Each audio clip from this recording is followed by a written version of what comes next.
الحمد لله نحمده ونستعينه ونستغفره ونعوذ بالله من شرور أنفسنا ومن سيئات أعمالنا من يهده الله فلا مضل له ومن يضلل فلا هادي له وأشهد أن لا إله إلا الله وحده لا شريك له وأشهد أن سيدنا ونبينا ومولانا محمد اللهم صل على محمد وعلى آل محمد كما صليت على إبراهيم وعلى آل إبراهيم وبارك على محمد وعلى آل محمد كما باركت على إبراهيم وعلى آل إبراهيم في العالمين إنك حميد مجيد صلى الله عليه وآله وأزواجه وذرياته وأصحابه وأهل بيته أجمعين وأوصيكم عباد الله وإياي أولا بتقوى الله وإن التقوى رسوله أما بعد فقد قال الله تبارك وتعالى في كلامه العزيز أعوذ بالله من الشيطان الرجيم بسم الله الرحمن الرحيم قد أفلح المؤمنون الذين هم في صلاتهم خاشعون صدق الله العظيم وقال رسول الله صلى الله عليه وسلم الطهور شطر الإيمان أو كما قال صلى الله عليه وسلم அளவற்ற அருளாளனிகரே இல்லாத அன்பாளன் ஏகன் நாயன் அல்லாஹ் ஒருவனுக்கே புகழ் அனைத்தும் அல்ஹம்துலில்லாஹ். அந்த அல்லாஹ்வின் உயரிய பேரை கூறி இன்றைய குத்துபா பிரசங்கத்தை ஆரம்பம் செய்கிறேன். ஸலாத்தும் ஸலாமும் என் உயிரின் மேலான கண்மணி நாயகம் முஹம்மது முஸ்தபா ஸல்லல்லாஹு அலைஹி வஸல்லம் அவர்களிலும் அன்னாரின் திருவடிகளை அனுபவம் பிறகாது தமது வாழ்விலே பின்பற்றி வெற்றிகளை கண்ட அருமை சஹாபாக்கள், தாபிஊன்கள், தபஉ தாபிஈன்கள், முஸ்லிமான முஃமினான ஆண்கள் பெண்கள் யாவர் மீதும் அல்லாஹ்வுடைய சாந்தியும் சமாதானமும் என்றென்றும் உண்டாவதாக. எல்லோரு நாளை உலகம் அழுந்ததுக்கு பின்னால் மேலான ஜன்னத்துல் ஃபிர்தௌஸ் கூலியாக கிடைக்கட்டுமாக இந்த துஆ செய்கிறேன். அல்லாஹ் கபூல் செய்வானாக. அல்லாஹ்வுடைய கடமையை நிறைவேற்றுவதற்காக அல்லாஹ் விரும்பக்கூடிய இடமாகிய அல்லாஹ்வுடைய மஸ்ஜிதிலே, அல்லாஹ்வுடைய வீட்டிலே, ஒரு ஊரிலே முஸ்லிம்கள் வாழ்வார்கள் என்பதற்குரிய அடையாளம் இந்த ஊரிலே மஸ்ஜித் இருப்பது ஷாஇருல்லாஹ், அல்லாஹ்வுடைய அடையாள சின்னங்களிலே ஒன்றுதான் மஸ்ஜித். எனவே அந்த மஸ்ஜிதிலே எல்லா சந்தர்ப்பங்களிலும் அல்லாஹ்வை பயந்து கொள்ளுமாறு, பள்ளிக்கு வெளியேயும் அல்லாஹ்வை பயந்து கொள்ளுமாறு, உள்ளூரிலும் வெளியூரிலும் தனிமையிலும் கூட்டாகவும் இரவிலும் பகலிலும் பிரகத்தியமாகவும் பரகத்தியமாகவும் வாழ்வின் எல்லா கட்டங்களிலும் அல்லாஹ் எங்களை பார்த்துக் கொண்டிருக்கிறான் என்ற சிந்தனையோடு எங்களுடைய ஒவ்வொரு நிமிடத்தையும் நகருக்குமாறு எனக்கும் உங்களுக்கும் வசியத்தை சொல்லிக் கொள்கிறேன். எனவே எல்லா சந்தர்ப்பங்களிலும் அல்லாஹ்வை பயந்து நாளைய மறுமை நாளே அல்லாஹ் முத்தகீன்களுடைய பட்டியலில் எங்களை சேர்த்து எங்களுக்கு அருள் புரிவானாக. அன்பான அல்லாஹ்வின் நல்லடியார்களே, பேரன்பு மிக்க சகோதரர்களே, வாலிபர்களே, வயோதிபர்களே, சிறார்களே, அல்லாஹ் சுப்ஹானஹு வ தஆலா புனிதமான மார்க்கம் தீனுல் இஸ்லாம் இந்த மார்க்கத்தை எங்களுக்கு தந்திருக்கிறான். இஸ்லாம் மார்க்கம் தூய்மையான மார்க்கம், இஸ்லாம் மார்க்கம் பரிசுத்தமான மார்க்கம்.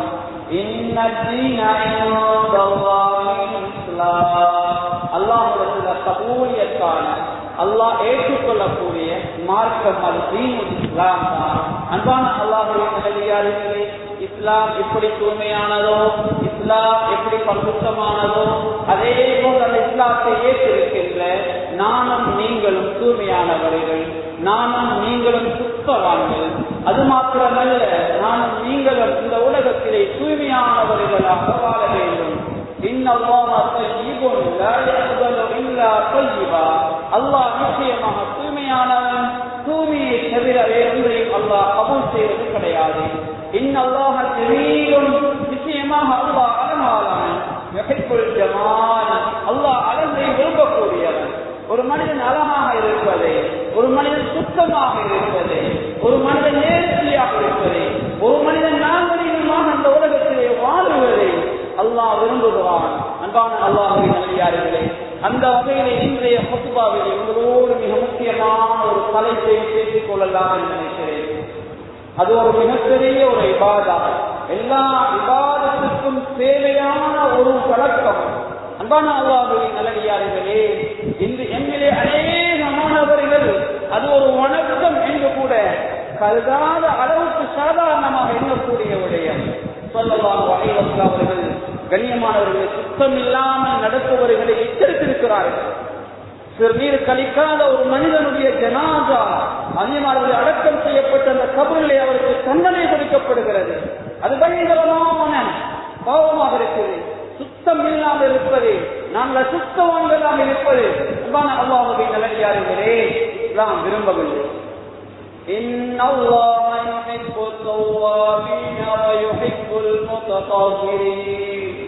நிச்சயமாக அல்லாஹ், கண்ணியமானவர்கள், நிச்சயமாக அல்லாஹ் தௌபா செய்பவர்களை விரும்புகிறார்.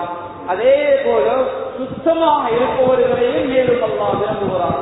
எனவே அல்லாஹ்வின் நல்லடியார்களே, சுத்தம் என்ற இபாதத்தை தான் உங்களோடு இன்று நான் பேசிக்கொள்ள ஆசைப்படுகிறேன். சுத்தம் இருக்கிறே, சுத்தமாக யாரெல்லாம் அந்த உலகத்தில் வாழுகிறார்களோ அவர்களை அல்லாஹ்வும் விரும்புகிறான், அடியார்கள் விரும்புகிறார்கள். சுத்தம் ஆரோக்கியமாக ஒரு மனிதனை வாழ வைக்கும். சுத்தம் இல்லாத மனிதனுடைய ஆயுள் அங்கே குறையும் என்பவர்களே. அது மாத்திரமல்ல, சுத்தம் இல்லாதவர்களுடைய அமல்கள் கூட அல்லாஹ் கபூல் செய்ய மாட்டான். அல்லாஹ்வுடைய கபூலியத் வேணுமா, அந்த அமல் தூய்மையானதாக இருக்க வேண்டும். அதனால் அன்பான அல்லாஹ்வின் நல்லடியார்களே, ஃபிக்ஹ் கலையுடைய நூல்களை எடுத்து பாருங்கள். அதிலே முதலாவது பாடம் தொழுகை கிடையாது, முதலாவது பாடம் ஜக்காத்து கிடையாது, முதலாவது பாடம் நோம்பு கிடையாது. கிதாபு தஹாரா, முதலாவது பாடம் சுத்தத்துடைய பாடம். சுத்தத்துக்கு பின்னாலதான் தொழுகை, சுத்தத்துக்கு பின்னாலதான் நோன்பு, சுத்தத்துக்கு பின்னால் ஜக்காத், ஏனைய கடமைகள். அன்பான அல்லாஹ்வின் நல்லடியார்களே, சுத்தம் இல்லாமல் இபாதத் இல்லை. சுத்தத்தோடு தான் இபாதத்துக்கு நெருங்க வேண்டும், அல்லாஹ்வை தூய்மைப்படுத்த வேண்டும்.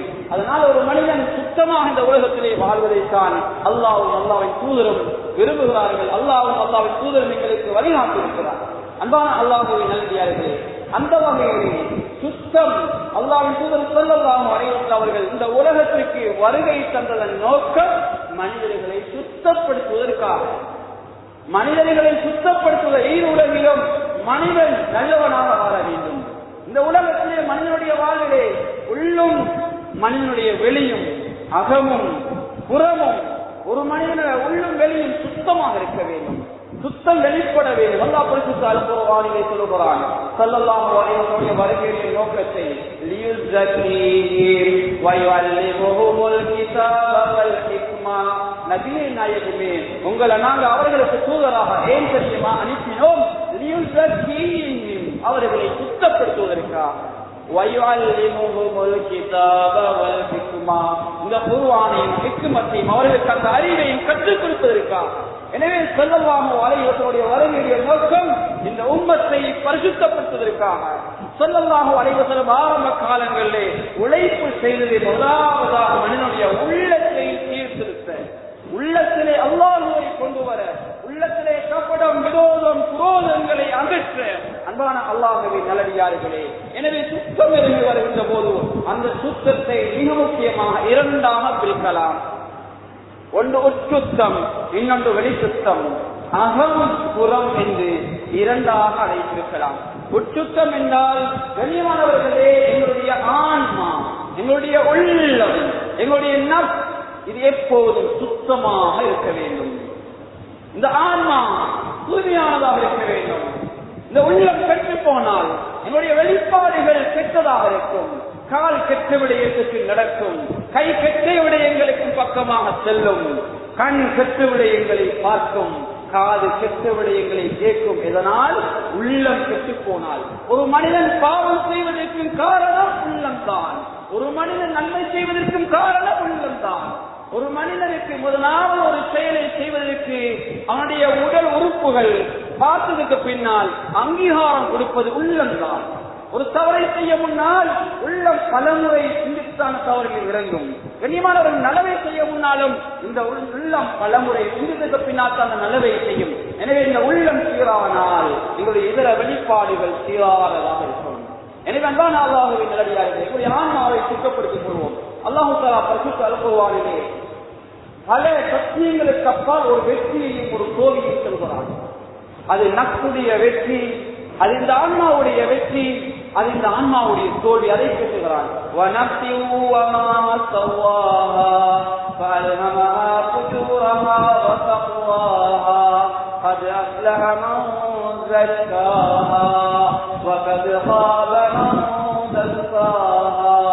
நஃப்ஸின் மீது சத்தியமாக, அதை தேவையாக்கிய இறைவன் அல்லாஹ் மீது சத்தியமாக, அந்த நஃப்ஸுக்கு அந்த ஆன்மாவுக்கு நல்லதையும் நல்லதை அறியக்கூடிய சக்தியையும் கெட்ட விடயங்களை இது கெட்டதென்று அறியக்கூடிய சக்தியையும் அல்லாஹ் தான் கற்றுக் கொடுத்தான் என்று சொல்லிவிட்டு அல்லாஹ் ஒரு வெற்றியை சொல்கிறான். அது உள்ளத்துடைய வெற்றி. யார் இந்த ஆன்மாவை பரிசுத்தமாக வைத்தார்களோ திருடாக அவர்கள் வெற்றி பெற்று விட்டார்கள்.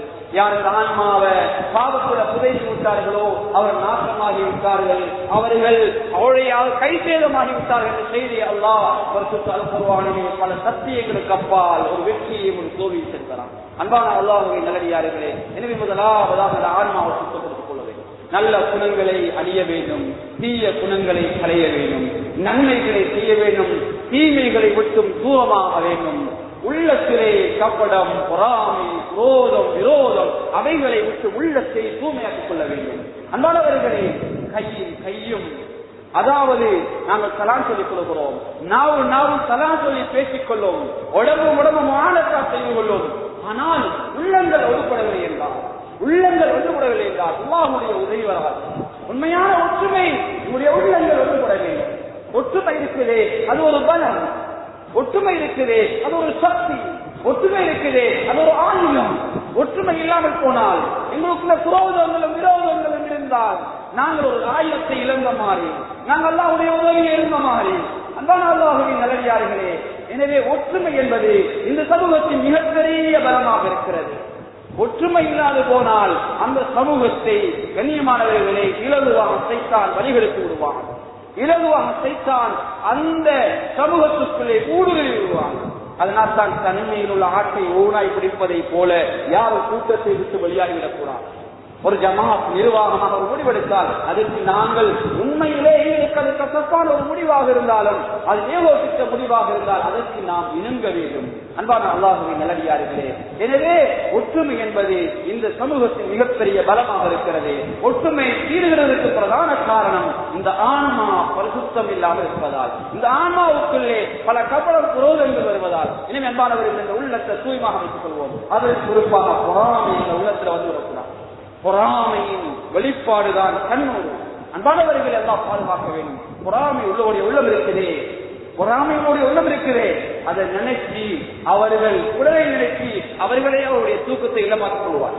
மற்றவர் நல்லா இருப்பதை நினைச்சு, மற்றவர்கள் முன்னேறுவதை நினைச்சு இவரேனுடைய தூக்கத்தை இல்லமாக்கிக் கொள்வார். எனவே எங்கள் உள்ளங்கள்ல பொறாமை குரோதம் வந்து விடக்கூடாது. எனவே முதலாவது வகை உங்களுடைய ஆன்மாவை எப்போது சுத்தமாக வைத்துக் கொள்வோம். இரண்டாவது வகை விளைச்சுத்தம். வெளிச்சுத்தத்தை மூன்றாக பிரிக்கலாம். ஒன்று எங்களுடைய உடல் சுத்தம், இரண்டாவது ஆடை சுத்தம், மூன்றாவது நாங்கள் வாழுகின்ற இடம். முதலாவது எங்களுடைய உடம்பு. அன்பானவர்களே, எப்போது எங்களுடைய உடம்பு எங்களுடைய உடல் சுத்தமாக இருக்கிறது. குளிப்பு வாஜிபானவர்களாக இருந்தால் அவசரமாக குளித்து துப்புரவாகிக் கொள்ள வேண்டும். அன்பானவர்களாகவே நல்லடியார்களே, அவசரமாக குளித்து துப்புரவாகிக் கொள்ள வேண்டும். பெருந்தொடர்ச்சி என்று சொல்லுவார்கள், ஜனாபத் என்று சொல்லுவார்கள். அன்பானவர்களே, அல்லாஹ் தஆலா பரிசுத்த அல் குர்ஆனில் சொல்கிறார், வயனகும் துஜுனபா ஃபஸ்தமரு. நீங்க ஜுனுபாரியாக இருந்தா அவசரமா என்ற எழுத்து அறிஞர்களை கேட்டிருப்பார், அவசரமாக குளித்து துப்புரவாகிக் கொள்ளுங்கள், உங்களை தூய்மையாக்கிக் கொள்ளுங்கள் என்ற செய்தி அல்லாஹ் பரிசுத்த குர்ஆனில் சொல்கிறார். எனவே கண்ணியமானவர்களே, பெருந்தொடர்க்கு வாஜிபானவர்களாக இருந்தால், குளிப்பு வாஜிபானவர்கள் இருந்தால் அவசரமாக குளித்து நம்முடைய உடம்பை சுத்தப்படுத்திக் கொள்ள வேண்டும். மலக்குமாறுகளை எங்களுடைய பாதுகாப்பிலே அல்லாஹ் எங்களுக்காக நியமிக்கப்பட்டிருக்கின்ற மலக்குமாருடைய பாதுகாப்பு இருக்க வேண்டும். யாரெல்லாம் சுத்தவான்களாக இருக்கிறார்களோ அவர்களை விட்டு மலக்குமார்கள் தூரமாக்குகிறார்கள். நவுதுபில்லாஹ், அல்லாஹ் பாதுகாக்க வேண்டும். எனவே அவசரமாக நாங்கள் சுத்தமாகிக் கொள்வது.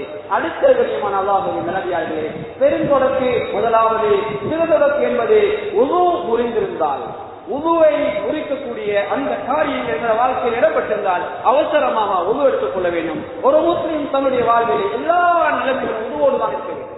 தூங்குவதற்கு முன்னால் மாத்திரமல்ல, கபத்துல்லாவை சவால் செய்வதற்கு முன்னால் மாத்திரமல்ல, குர்ஆன் ஓதுவதற்கு முன்னால் மாத்திரமல்ல, குர்ஆனை சொல்வதற்கு முன்னால் மாத்திரமல்ல, சொல்வதற்கு முன்னால் மாத்திரமல்ல, ஒரு முஸ்லிம் வாழ்க்கையில் எல்லா சந்தர்ப்பங்களிலும் அவன் உதுவோடுதான் இருக்க வேண்டும். எனவே கண்ணியமானவர்களே, ஒரு நாளைக்கு குறைந்த பைக்கம் 5 நேரமாவது உணர்வுக்கு நாம் நம்மை சுத்தப்படுத்திக் கொள்ள வேண்டும். ஸல்லல்லாஹு அலைஹி வஸல்லம் அவர்கள் சொன்னார்கள், மன் தவல்லஹா கதா ஊஃபிர லஹு மா தகத்தம மின் தம்பிஹி. யார் நான் உதறுக்கத்தை போல உதறுக்கிறீங்களோ நிச்சயமாக அல்லாஹ் உங்களுடைய முன்னிய பாவங்களை மன்னித்து விடுகிறான், முன்னிய பாவங்களை உங்களை விட்டு போக்கி விடுகிறான் என்று ஸல்லல்லாஹு அலைஹி வஸல்லம் சொன்னார். அன்பான அல்லாஹ்வின் நல்லடியார்களே, ஒரு மனிதன் உதறுக்கின்ற போது அவருடைய உடல் உறுப்புகளிலே மிக முக்கியமாக உதவுடைய உறுப்புகள் நடைகிறது. அந்த உதவுடைய உறுப்புகளால் செய்த பாவங்களை அல்லாஹ் அந்த தண்ணீரோடு அப்படியே பாவத்தை அகைத்து விடுகிறான். உது என்பது ஒரு தௌபா. தொழுகை இல்லாதவர்களுக்கு உது இல்லை, தொழுகையாளிகள் தான் உது எடுப்பார்கள். உது என்பது ஒரு தௌபா. ஸல்லல்லாஹு அலைஹி வஸல்லம் அவர்கள் உதுவுக்கு பின்னால் ஒரு துஆ செய்வார்கள். அந்த துஆவிலே ஒரு வாசகம், அல்லாஹும்ம ஜஅல்னி மினத் தவ்வாபீன் வஜஅல்னி மினல் முத்ததஹிரீன். இறைவா, என்னை சுத்தவான்களுடைய பட்டியலும், கண்ணியமானவர்களே என்னை சுத்தவான்களுடைய பட்டியலும், என்னை தௌபா செய்த அவருடைய பட்டியலில் சேர்த்துக் கொள்வாயாக என்று ஸல்லல்லாஹு அலைஹி வஸல்லம் அவர்கள் தொழுகைக்கு பின்னால் துஆ செய்திருக்கிறார். கண்ணியமான அல்லாஹ்வின் நல்லடியார்களே, உதுவுக்கு பின்னால் அங்கே துஆ செய்திருக்கிறார்கள். தொழுகைக்கு பின்னால் இப்படியான நல்ல துஆக்களில் அவர் ஈடுபட்டிருக்கிறார்கள். எனவே இந்த தௌபா தொழுகையிலே மாத்திரமல்ல, கண்ணியமானவர்களே, உதுவுக்கு பின்னாலும் எங்களுக்கு ஒரு தௌபா இருக்கிறது. உது என்பது ஒரு தௌபா. எனவே தொழுகையை தொழக்கூடியவர்கள் தான் அந்த உது என்ற ஒவ்வொரு நாளும் தௌபா, ஒவ்வொரு நாளும் பரவான தொழுகைக்கு 5 நிமிடங்கள் இருக்கிறோம். அந்த தௌபாவை நாம் செய்கிறோம். எங்களுடைய உடலுறுப்புகளால் செய்த பாவத்தை அல்லாஹ் மன்னிக்கிறார். அது மாத்திரமல்ல, ஒவ்வொரு உறுப்புகளை நாளை மறுமையினாலே அல்லாஹ் பிரகாசமானதாக ஆக்கி வைக்கிறார். எனவே கண்ணியமான அல்லாஹ்வின் நல்லடியார்களே, இந்த உடம்பை சுத்தப்படுத்தக்கூடிய அடுத்த காரணிகள்ல மிக முக்கியமானது இயற்கை மரபுகள் 5 என்று ஸல்லல்லாஹு சொன்னார்கள். முதலாவது கத்னா செய்வது, முதலாவது கத்னா, இரண்டாவது மர்ம உறுப்புகளை களைவது, மூன்றாவது அக்குள் முடியை கழிவது, நாலாவது நகங்களை வெட்டி சுத்தமாக்குவது, ஐந்தாவது நீச்சியை கத்தரிப்பது. கண்ணியமான அல்லாஹ்வின் நல்லடியார்களே, இந்த 5 விடயங்களும் இயற்கை மரபுகள் ஒரு மனிதனுடைய வாழ்விலே செய்து வரக்கூடியவை. அதனை முதலாவது அதாவது கத்னா செய்வது. அன்பான அல்லாஹ்வின் நல்லடியார்களே, கத்னா என்பது ஆண்களுக்கும் இருக்கு, பெண்களுக்கும் இருக்கு. ஸல்லல்லாஹு அலைஹி வஸல்லம் சொன்னார்கள், இதல் தக்கல் ஹிதானானி தக்கது வஜபல் உஸ்ல். கத்னா செய்யப்பட்ட 2 சந்தித்துக் கொண்டால் குளிப்பு வாஜிப் என்பதாக ஸல்லல்லாஹு சொன்னார்கள். இதன் மூலமாக கண்ணியமான அல்லாஹ்வின் நல்லடியார்களே, பெண்களுக்கும் கத்னா இருக்குது என்ற செய்தியை இந்த ஹதீஸ் சொல்லி காட்டுகிறது. மதீனாவிலே அந்த கத்னா செய்யக்கூடிய பெண்களுடைய அந்த விடயங்களில் ஈடுபடக்கூடிய தாய்மார்கள் வரலாறு ரீதியாக பார்க்கின்ற போது வந்து அவர்கள் வாழ்ந்திருக்கிறார்கள், அப்படியான விடயங்களில் ஈடுபட்டிருக்கிறார்கள். அந்த காலங்களில் அப்படியான பிரபலியமான தாய்மார்கள் ஈடுபட்டிருக்கிறார்கள் செய்தியை வரலாறு ரீதியாக பார்க்கிறோம். எனவே தான் அல்லாஹ்வின் நல்லடியார்களே, அது விஞ்ஞான ரீதியான ஒரு மிக முக்கியமான ஒரு ஆரோக்கியமாக இருக்கு. கத்னாயத்திலே பெண்களுடைய கத்னா அந்த அவருடைய அந்த மர்ம உறுப்பிலே ஒரு பகுதியை அதாவது முழுமையாக அற்றிவிட்டால் உணர்ச்சியே இல்லாமல் போய்விடும். அதை அதாவது சிறிதாக அதாவது முழுமையாக அகற்றிவிட்டால் உணர்ச்சியே இல்லாமல் போய்விடும். அகற்றாமல் விட்டுவிட்டால் உணர்ச்சிகள் கூடிவிடும். அதற்கு ஏற்றபோல் அதற்கு ஏற்றால் போல் சிறியதொரு பகுதியை அகற்றுவார்கள். கண்ணியமான அல்லாஹ்வின் நல்லடியார்களே, அதுதான் பெண்களுடைய கத்னாவாக இருக்குது. எனவே அன்பான அல்லாஹ்வின் நல்லடியார்களே, அது வாழ்க்கையிலே ஒரு தடவை. அடுத்து 4 விடயங்கள், அக்குள் முடியை களைவது, மர்மத்தான மறைவான அந்த உறுப்பை களைவது, அதே போன்று நகத்தை வெட்டி சுத்தமாக்குவது, வீச்சை கத்தரிப்பது. இந்த 4 விடயங்களும் அன்பான அல்லாஹ்வின் நல்லடியார்களே, ஆக கூடினது 40 நாளைக்கு மேல் வைத்திருக்க கூடாது. சிலருடைய உடம்பை பொறுத்து அது வாராந்தம் வளரும்.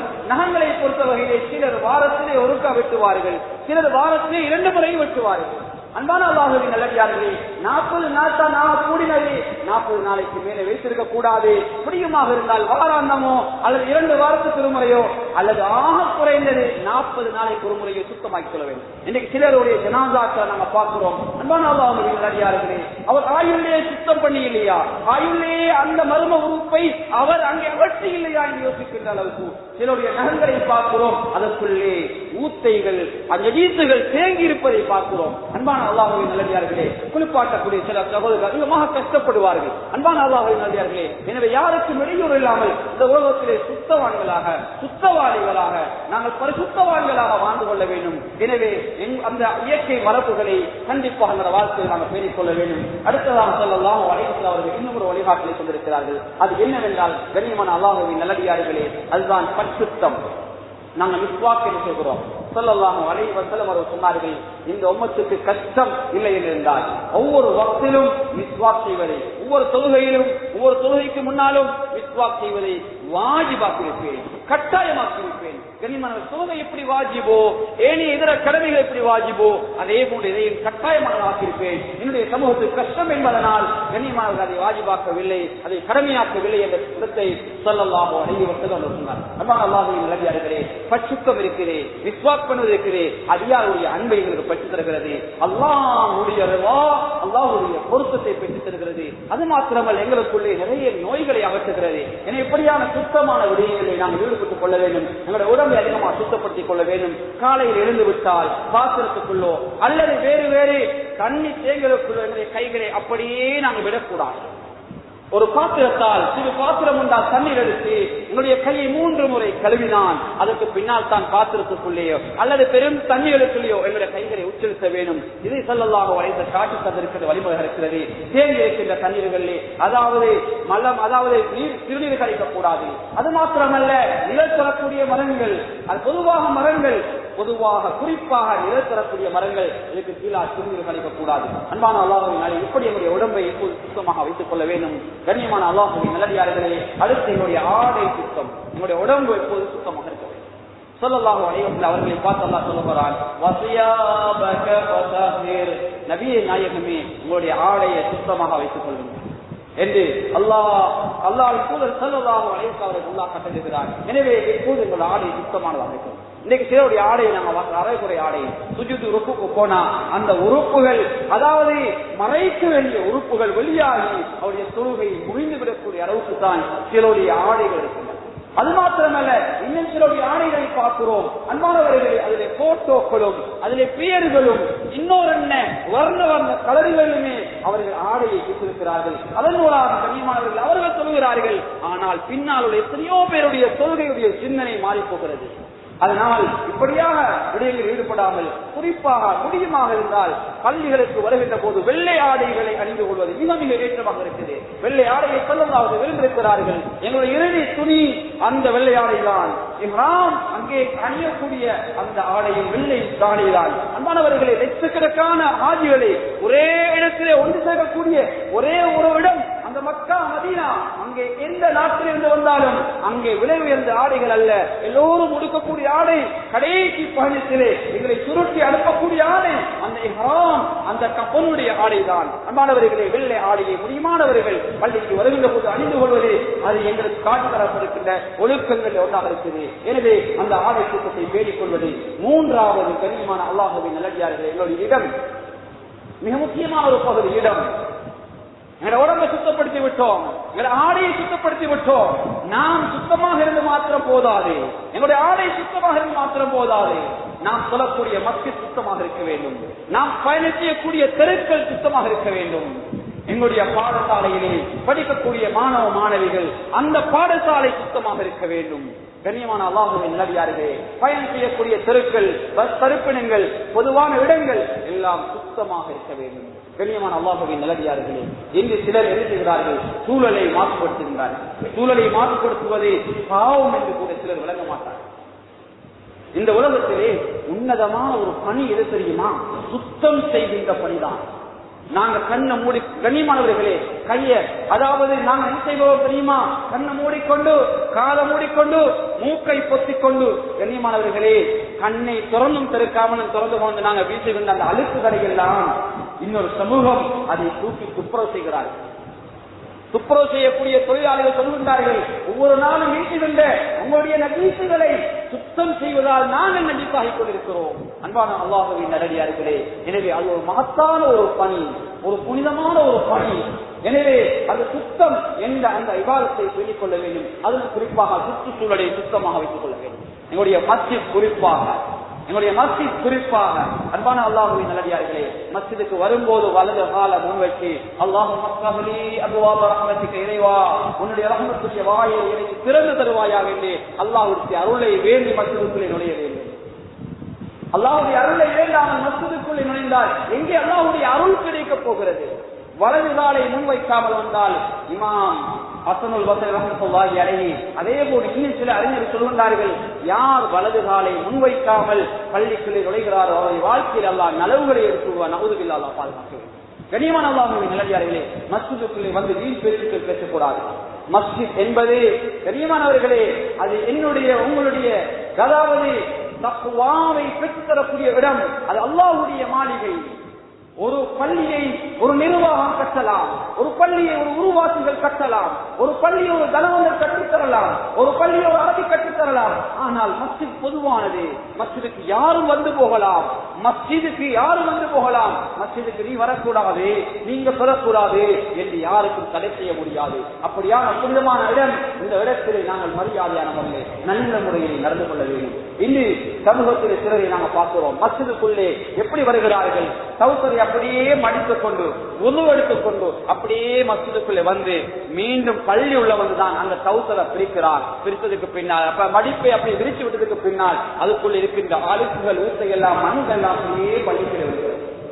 சில மாதங்களை பார்க்கிறோம், பள்ளி ஊழியர்கள் பார்க்கிறோம், ஒவ்வொரு நாளும் மஸ்ஜிதை துப்புரவு செய்து கொண்டு கூட்டிக் கொண்டே இருப்பார்கள். கண்ணியமானவர்களே, ஆழமாக உள்ளத்திலே பதிய வைக்க வேண்டும். மஸ்ஜிதை சுத்தப்படுத்துவது அது முஅல்லிம்களுடைய பள்ளி ஊழியர்களுடைய பணி மாத்திரம் அல்ல, இந்த ஊரில் வாழக்கூடிய எல்லோருடைய பணியாக இருக்குது. இந்த மஸ்ஜிதை அதாவது எல்லா சேவைகள் என்ன சேவைகளுக்கு பயன்படுத்துகின்றோமோ அவர் எல்லோருக்குரிய கடமையாக இருக்கிறது. இது அல்லாஹ்வுடைய வீடு, அல்லாஹ்வுடைய விருந்தாளிகள் வந்து போகக்கூடிய வீடு, அல்லாஹ்வுடைய அந்த அமைதியையும் நிம்மதியும் தேடித்தரக்கூடிய வீடு. மஸ்ஜிதிலே கிடைக்கிற நிம்மதி வீட்டிலே கிடையாது, மஸ்ஜிதிலே கிடைக்கக்கூடிய அமைதி வீட்டிலே கிடையாது, மஸ்ஜிதிலே கிடைக்கக்கூடிய அந்த ராஹத், அந்த சூழல், அந்த பக்குவம் வேறெங்கும் கிடையாது. தலைவர்களே, மஸ்ஜிதுக்கு வருகிறார், கையேந்துகிறார், கண்ணீர் கொட்டுகிறார், அது அல்லாஹ்வுடைய மஸ்ஜிதுக்கு அல்லாஹ் கொடுத்த புனிதம். எனவே அந்த புனிதத்துவத்தை நானும் நீங்கள் சொல்லிக்கொள்ள வேண்டும். அந்த மஸ்ஜிதுடைய தண்ணீரை வீண்முறையை செய்யக்கூடாது. மஸ்ஜிதுடைய மீன் விசிறிகள், மஸ்ஜிதுடைய அந்த மீன்குமிழிகள் நாங்கள் மீன்விரயமாக அங்கே பயன்படுத்தக்கூடாது. சிலர் என்ன செய்கிறார்கள், 3 பேர் மஸ்ஜிதுக்கு வந்து விட்டால் 3 இடத்திலிருந்து 3 மின்விசிறிகளை போட்டுக்கொண்டு சில இடங்களில் சொல்லுவதை பார்க்கிறோம். கண்ணியமானவர்களே, 3 பேர் ஒரே இடத்திலிருந்து ஒரு மின்விசிறியை போட்டுக்கொண்டு சொல்லுங்கள். ஆனால் வீண்விரயமாக அல்லாஹ்வுடைய சொத்தை நாங்கள் வீண்விரயம் செய்தால் நிச்சயமாக அல்லாஹ் எங்களுடைய சொத்தை நிச்சயமாக ஒரு காலம் அளிப்பார், மறந்துவிடக்கூடாது. எனவே அன்பான அல்லாஹ்வுடைய நல்லடியார்களே, சுத்தம் என்ற பகுதியை மிக முக்கியமாக சுற்றுச்சூழலை சுத்தமாக வைப்பது, அல்லாஹ்வுடைய மஸ்ஜிதை எப்போது சுத்தமாக வைக்க வேண்டும். இந்த மஸ்ஜிதுக்கு நிறைய பேர் நாங்கள் பார்க்கிறோம், வந்து என்ன செய்யறது, அந்த தாடி அங்கிருந்து பிடிப்பார்கள், தாடியுடைய அந்த முடிகள், பழுத்த முடிகள் அல்லது இதர முடிகள் கீழே விழும், நகங்களை அங்கிருந்து சொல்லுவார்கள், தொப்பிகளை கலட்டிக் கொண்டு தலையை வாடுவார்கள். மாணவர்கள், அல்லாஹ்வுடைய மஸ்ஜிது இங்கே ஒழுக்கமாக நடக்க வேண்டிய எங்களுடைய கடமையாக இருக்கிறேன்.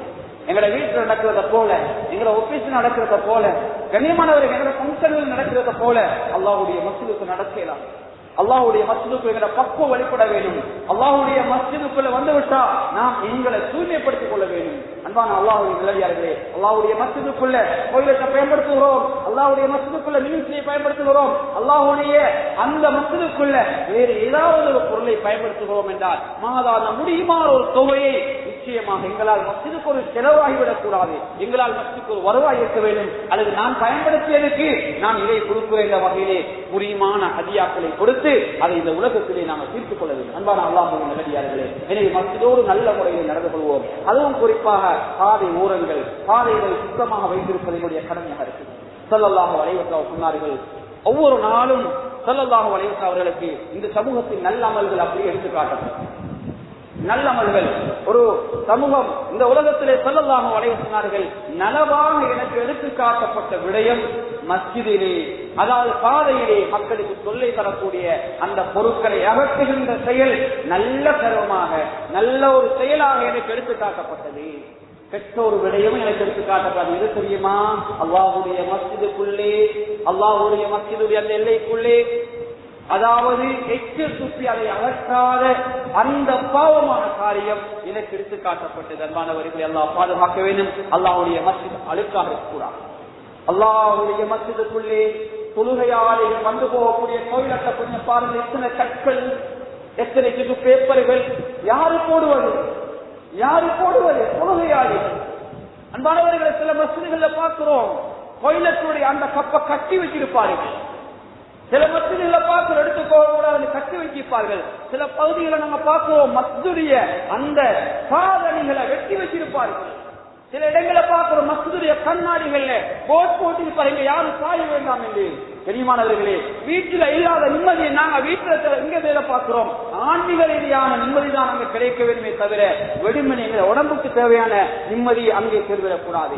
அன்பான அல்லாஹ்வுடைய நல்லடியார்களே, எனவே அல்லாஹ்வுடைய மஸ்ஜிதை சுத்தமாக வைக்க வேண்டும்.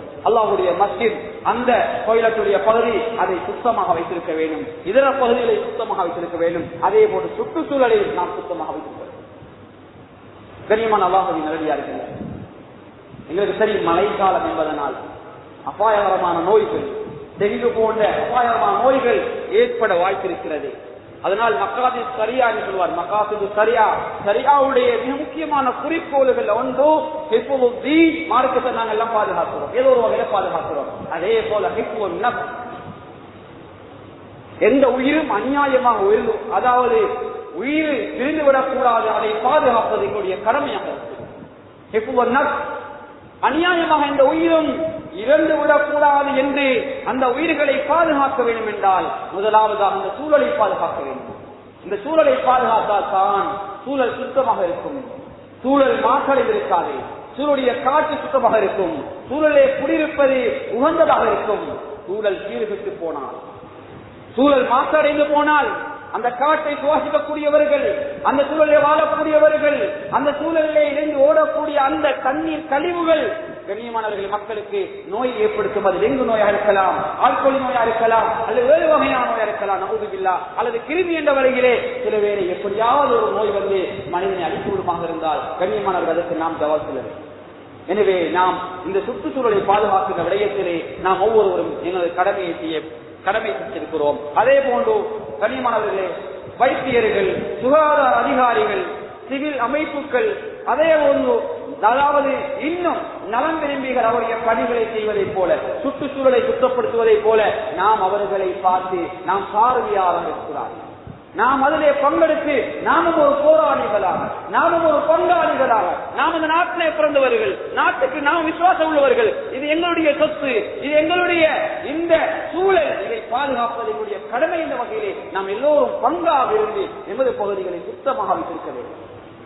எங்களுடைய பகுதியை சுத்தப்படுத்த வேறொரு பகுதியில் இருந்தவர்கள் வரத்தவில்லை, எங்களால் எங்களுடைய பகுதியை சுத்தப்படுத்தலாம், எங்களால் எங்களுடைய பகுதியை அழகான முறையில் நல்ல ஒரு சூழலை எங்களுக்காக உருவாக்கலாம். எனவே கண்ணியமான அல்லாஹ்வின் நல்லடியார்களே, இந்த சுத்தங்களை நாங்கள் பேணிக் கொள்ள வேண்டும். அடுத்து மிக முக்கியமான ஒரு விடயம் எங்களுக்கு தெரியும் அன்பானவர்களே, சுத்தமாக இருந்து விட்டால் போதாது, எங்களுக்கு தொழுகை கடமையாக இருக்கிறது.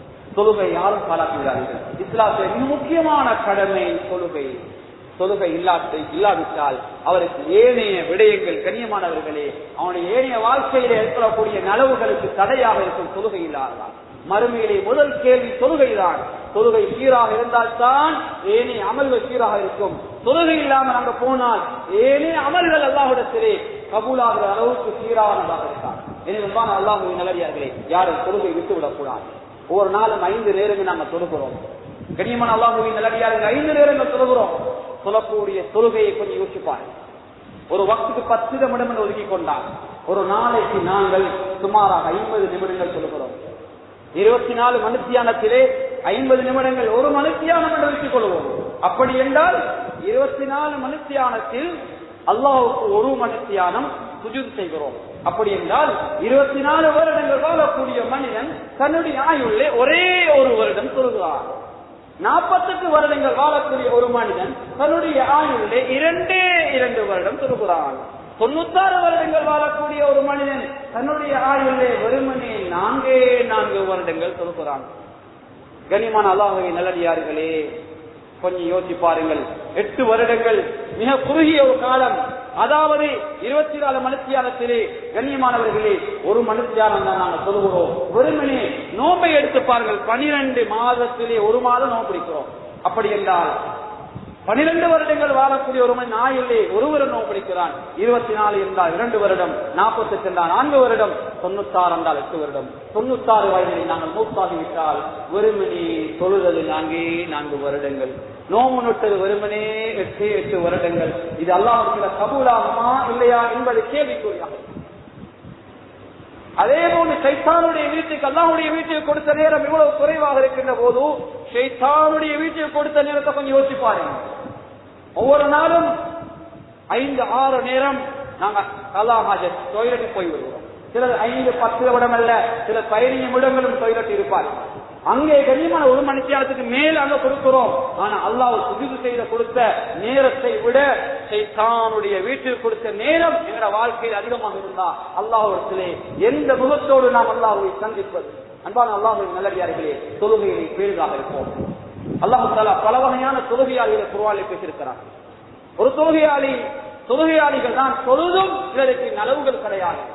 அல்லாஹ் தஆலா சில தொழுகையாளிகள் சொல்கிறான், فَوَيْلٌ لِّلْمُصَلِّينَ الَّذِينَ هُمْ عَنْ صَلَاتِهِمْ سَاهُونَ. தொழுகையாளிகளுக்கு கேடுதான். அவர்கள் அவருடைய தொழுகையை மறதியாளாக தொழுவார்கள். தொலை வந்து நான் மக்ரிபியா தொழுகிறேன், இஷாவியா தொழுகிறேன், நான் சூரா ஃபாத்திஹா ஓதினேனா இல்லையா, எத்தனாவது ரக்காத்திற்கு மறதியாராக தொழுவார்கள். இவர்களுக்கு கேடுதான், தொழுதும் பிரயோஜனம் இல்லை, கேடு என்று அல்லாஹ் பரிசுத்த குர்ஆனிலே சொல்கிறான். இப்படியான தொழுகையாளிகளாக நாம் இருக்கிறோம். இன்னும் சில தொழுகையாளிகள் அல்லாஹ் சொல்கிறான், முனாஃபிக்குகளை போல சோம்பேறியாக தொழுவார்கள். وَإِذَا قَامُوا إِلَى الصَّلَاةِ قَامُوا كُسَالَى يُرَاءُونَ النَّاسَ وَلَا يَذْكُرُونَ اللَّهَ إِلَّا قَلِيلًا. முனாஃபிக்குகள் தொழுகைக்கு வந்தா சோம்பேறியாக இருப்பார்கள். அங்கு மீண்டும் அசஞ்சி கையில் உள்ள சட்டக்கெல்லாம் எடுத்து கண்ணியமா அங்க ஷர்ட்டை சுரண்டி அந்த பட்டனை பூட்டி இப்படி அங்கு மீண்டும் சோம்பேறியாக இருப்பார்கள். அவர்கள் அல்லாஹ்வை கொஞ்ச நேரம் தான் நினைவுபடுத்துவார்கள். நினைவுபடுத்துகின்ற கொஞ்ச நேரத்தையும் மக்களுக்கு காட்டுவார்கள். மக்களுக்கு காட்டுவதற்காக அந்த வணக்கத்தை செய்கிறார்கள் என்று செய்தி அல்லாஹ் பரிசுத்த குர்ஆனில் சொல்கிறான். இந்த தொழுகைக்கும் நலவுகள் கிடையாது.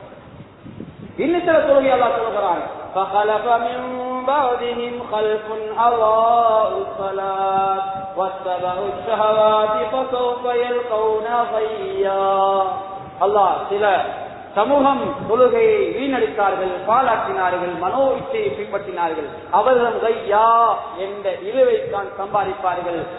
இழுவைத்தான் அவர்கள் அந்த தொழுகை விட்டதற்காக பெற்றுக் கொள்வார்கள் செய்தி அல்லாஹ் பரிசுத்த குர்ஆனில் சொல்கிறார். கண்ணியமானவர்களே, இப்னு அப்பாஸ் ரலியல்லாஹு தஆலா அன்ஹு அவர்கள் சொல்கிறார்கள், கையா என்பதற்கு அர்த்தத்தை சொல்கின்ற போது ரயீசுல் முஃபஸ்ஸிரீன் எல்லா விரிவுரையாளர்களுக்கும் தலைவராக இருக்கின்ற ஹஜ்ரத் இப்னு அப்பாஸ் ரலியல்லாஹு தஆலா அன்ஹு அவர்கள் சொல்கிறார்கள், கையா என்பது நேரம் தவறி தொழக்கூடிய தொழுகையாளிகள் தான் நேரத்துக்கு தொழாதவர்கள்.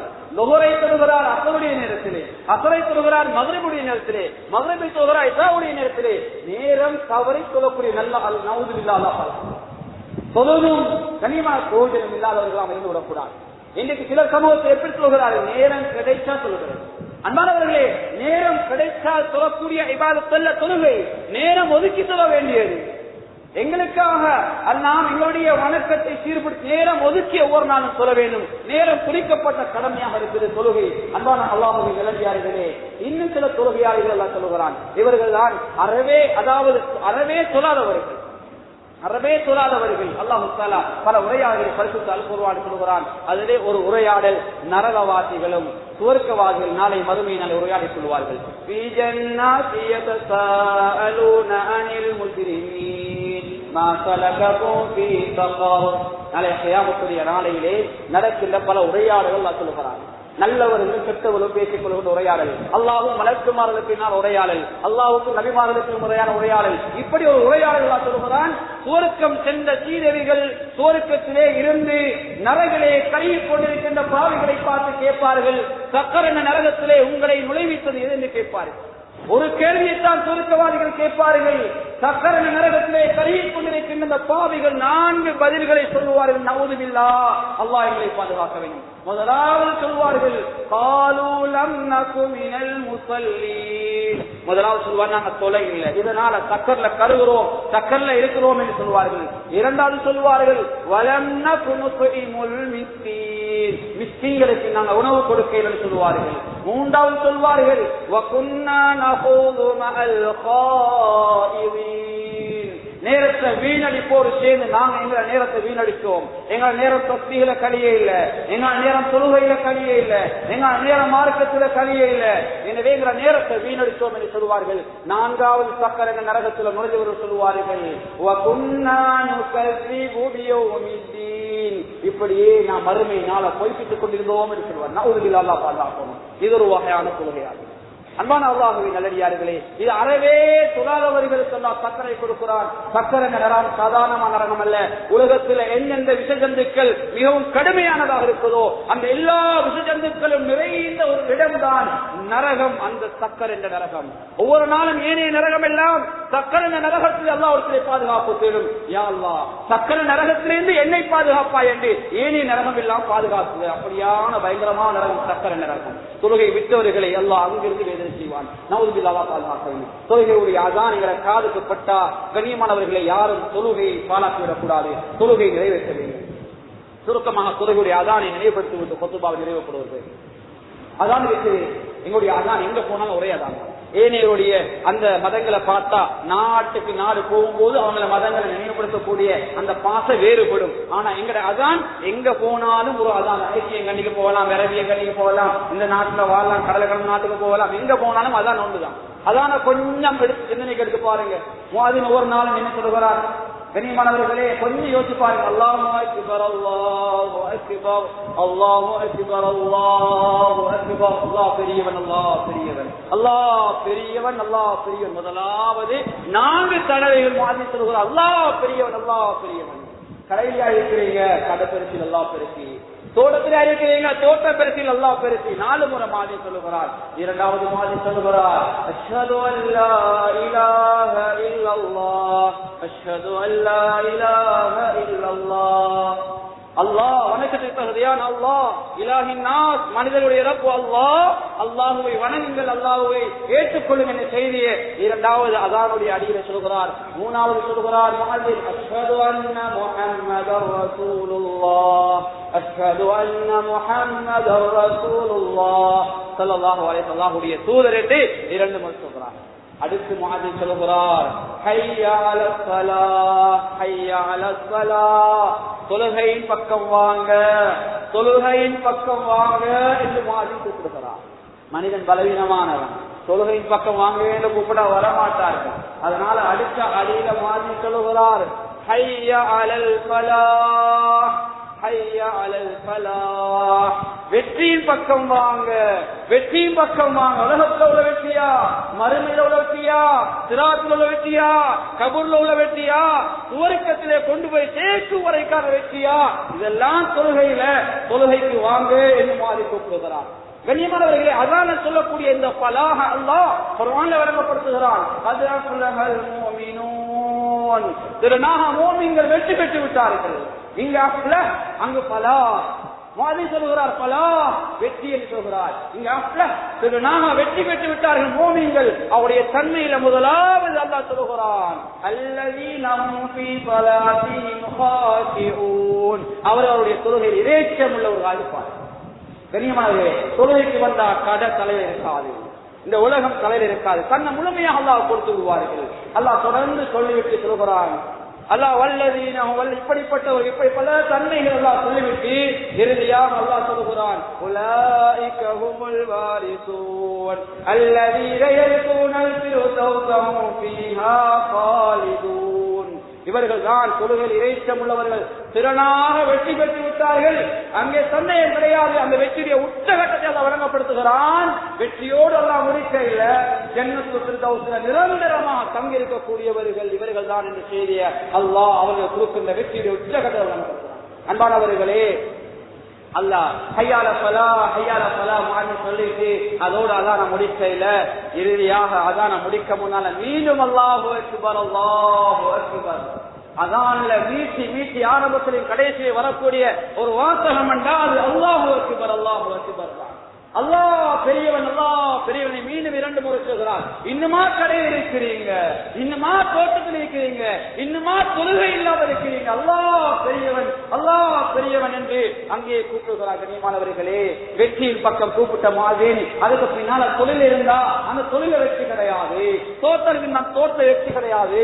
அன்பானவர்களே, அந்த தொழுகையில தான் நான் வெற்றியை வச்சிருக்கிறான். இறுதியாக மாதிரி சொல்லுகிறார், லா இலாஹ இல்லல்லாஹ்.